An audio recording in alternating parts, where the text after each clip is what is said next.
Hey, yo, what's up, everyone? Welcome back to the channel. This is Smart TCG, and today I'm going to be going over Gardevoir EX in the post-rotation format. Gardevoir EX has been one of the best decks ever printed, and it is going to be losing some pretty important cards with rotation. So today I'm going to be going over how the deck is going to survive, and in my opinion, how it's going to stay at the top of the metagame. If you enjoy the content, make sure to leave a like and subscribe, and let's hop right into it. Alrighty, so hopping into it here, these are the two main cards that will be rotating out of the standard format. We have Kirlia with that refinement, which allowed you to discard a card from your hand and draw two cards. This was the main draw engine for the deck. It allowed you to thin out your deck, but most importantly, get those psychic energies into the discard pile to then use Psychic Embrace to reattach them onto the field. You also had access to Radiant Greninja as well, with that concealed cards allowing you to discard an energy from your hand and draw two cards. So two huge consistency cards that we're going to be losing in this deck. So the deck needs to be built quite different now with the loss of these two cards, but there are some ways to kind of remedy losing these cards. But let's hop into some cards that will be of some use in this deck in the post-rotation. First up here, we have Lillie's Clefairy EX. Lillie's Clefairy EX is a brand new card from the new set Journey Together, which is a Psychic 190 HP basic Pokemon with that Fairy Zone ability. This ability reads, the weakness of each of your opponent's dragon Pokemon is now Psychic. And then we have Full Moon Rondo, which deals 20 plus 20 more damage for each benched Pokemon, both yours and your opponent's. So this card is going to be used for that Fairy Zone. Dragapult EX is one of the most powerful decks expected to be in the next format. So having a way to turn Dragapult's weakness into Psychic is absolutely phenomenal, meaning that you'll be able to knock them out with cards like Lillie's Clefairy, Gardevoir EX, but also Mew EX. Mew EX is a card that is being included in my Gardevoir list and also some Gardevoir lists that have seen success in Japan. And it has that restart ability, which reads, once you're in your turn, you may draw cards until you have 3 cards in your hand. This is a pretty powerful ability, especially at the end of the game, if they use any type of hand disruption to limit your hand size. Since you don't have cards like Refinement or Reading Greninja anymore, restart becomes a more critical ability to have on the field. But most importantly, it has that genome hacking attack, which reads for 3 colorless energies, so 3 psychic energies that you can power up in one turn. With that Psychic Embrace, you choose one of your opponent's active Pokemon's attack and use it as this attack, meaning you can copy Phantom Dive. But paired up with that Lillie's Clefairy, you are hitting that Dragapult for not 200, but 400 damage due to weakness. And you also get to spread 6 damage counters onto their bench, meaning that you can knock out something like a Duskull or a Budew, meaning that you can knock out the active Dragapult and then knock out one of their bench Duskulls, taking over the game. So this combo is going to be absolutely brutal for Dragapult to deal with, and I really think swings the matchup in Gardevoir's favor.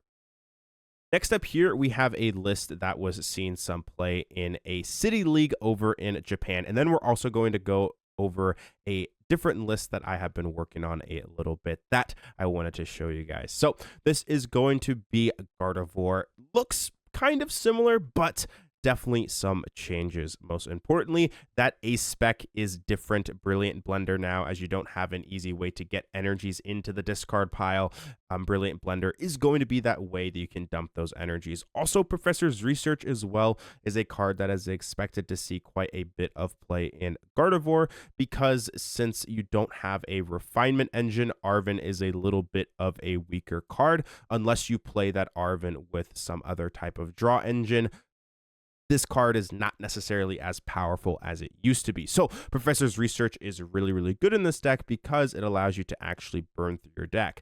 Back when you had cards like Refinement Kirlia, you'd be able to use Arven, which didn't necessarily thin the deck out as much as something like Iono or Professor's Research did, but you could compensate with things like that Refinement, allowing you to draw through your deck. So now that you don't have access to Refinement, Arven definitely becomes slightly weaker right now, but I still think makes a nice inclusion in this deck, just because you can get cards like that Bravery Charm. When you need it, you can also pick out that Brilliant Blender as well. But I do think having some researches in this build is definitely quite nice.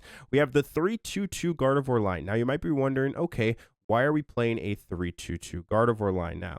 Well, the reason as to why a lot of lists are now playing this count is because aren't actually focusing as much around attacking with Gardevoir anymore, because Gardevoir is a little bit harder to set up, meaning that if one of your Gardevoirs goes down, it's going to be significantly harder nowadays to get one set up than in the past, when you'd just be refinementing so much and you would be able to streamline Gardevoir over and over again. So if Gardevoir is not your main attacker in this format, you actually don't need as many Ralts. On top of it as well, since you don't have a powerful Kirlia, then getting down like multiple Ralts and then just evolve like all of them into Kirlia doesn't really make a whole lot of sense. So since you are going to be focusing on some of your other attackers, Gardevoir becomes a little bit of a weaker person to hit with. So yeah, overall 3-2-2 line has felt relatively okay. We have 2 Munkidori as well, pretty standard. Some lists play 3, but this list ended up playing 2. 1 Drifloon, 1 Screamtail, 1 Lillie's Clefairy, 1 Mew-EX, 1 Fezandipiti, and then 1 Budew. For the supporter count, we have 4 Iono, 3 Professor's Research, 2 Arven. This was what they decided to play. Then we have 1 Boss's Orders, and then 4 Buddy-Buddy Poffin, 4 Night Stretcher. I actually really like 4 Night Stretcher in this deck, because oftentimes you're trying to streamline using cards like Drifloon and Screamtail over and over again, but it also allows you to get energies when you need them. You could potentially Brilliant Blender away a Dark Energy and then Stretcher and then get it onto the Munkidori, which is, kind of cool. So I think 4 Stretcher is definitely pretty interesting in this deck. Then we have 3 Ultra Ball, 3 Rare Candy as well, 2 Nest Ball, 2 Counter Catcher, 1 Earthen Vessel, 1 Brilliant Blender, and 3 Bravery Charm as well. For the stadiums, we have 2 Artazon, just great for consistency. Really, really like having Artazon in this deck. And then to round out the energies, we have an 8-2 split. Munkidori is not necessarily as important in this format as it used to be, as Gardevoir is not your main attacker a lot of the time anymore. So playing 2 Dark Energies and also 2 Munkidori has felt totally fine. All right, let's hop into a list that I've been working on that I think has some potential. Alrighty, hopping into a list that I have been working on, we have Gardevoir paired up with Dudunsparce. This is a card that hasn't necessarily seen a whole lot of play. It saw some play in those Roaring Moon decks, but other than that, has not seen a ton of success. But I think it definitely has some potential. The nicest thing about the Dunsparce is that it does allow you to use the Arven package a little bit more comfortably, because you do have a consistent draw engine to pair up with it. Also, just, allows you to burn through your deck a little bit more consistently, which is really, really nice. So the 3-3 Dunsparce has felt relatively solid. Still, the main lines of cards: 3-2-2 Gardevoir, 2 Munkidori, 1 Lillie's Clefairy, 1 Mew-EX, 1 Screamtail, 1 Drifloon, and a Budew. This list does not have Fezandipiti currently. Space is relatively tight, and you also get access to the Dudunsparce anyway, so no Fezandipiti in this list has felt okay. For Arven as well, this is going to be a heavier Arven build, because you have access to the draw support with the Dunsparce. Playing Arven feels a lot better in this build. 3 Iono, 1 Boss's Orders, 2 Earthen Vessel, 2 Ultra Ball, 2 Rare Candy. Rare Candy definitely quite good in this deck. Just being able to get turn 2 Gardevoir EX paired up with the Dunsparce definitely is relatively consistent, because all you have to do is find an Arven and then either a Rare Candy or an Ultra Ball, or just like any way to get a Gardevoir into the hand. So can be pretty consistent there getting it. So I felt like 2 Rare Candy's fine. If you're playing the research build, there is more of an argument to play 3, as you have to naturally find them. But in the Arven build, you can cut some cards down a little bit, because it's easier to search them out with something like Arven.